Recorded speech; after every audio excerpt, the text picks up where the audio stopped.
I'm Chris Forsberg, and here's some tips and tricks on how to mount a low-profile tire.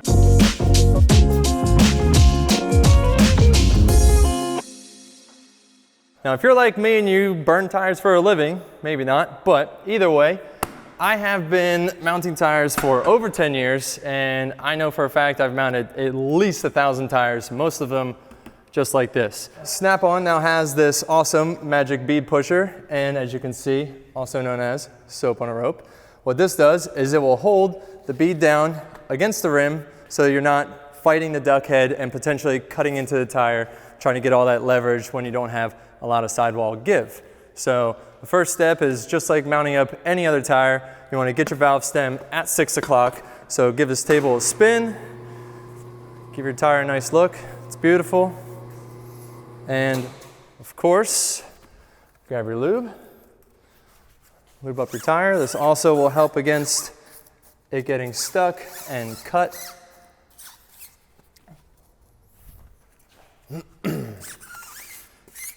Grabbing both sides of it. And as always, check your rotation, you're in or out. We got an outside, so face up on that. We already pulled this tire off, so our tilt head is set perfectly. Don't even gotta worry about it. And then once again, getting the tire above the guide on the left side, below the duck head on the right. Give it a little push, hold it in place, drop it on. And so you can see it's already kind of stuck. From here, we're gonna bring the valve stem back to 6 o'clock. Don't wanna forget that part of it. And you're just gonna start kind of working the tire down. And now you're into place. So from here, we're gonna get our back roller lined up, push this tire down below the duck head. Right about there, lock it down. Always remember that. And we're gonna bring our magic beads up and over top. So then we're gonna get our bead depressor into place, right behind the duck head. A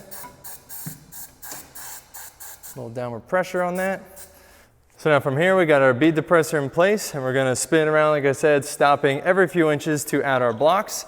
So you can pop our first one into here, and that's gonna just hold this bead down into the valley so that it gives the duck head the room that it needs to pop the tire around, because I've been trying to do this before with just a rusty old machine, 2 levers, and I mean, if you're not quick with it, it can ruin your day. You can rip your tire. It can also be a safety issue if you're fighting 2 tire irons and one's catching. You just always want to make sure that you're doing it the right way. And when you have some extra tools like this, you can keep your hands out of harm's way. From here, you can see, got our blocks holding the tire down. Everything looks perfect, so you can just give her a kick. Pops right on. Push your roller out of the way, and that is how you safely mount up a low-profile tire.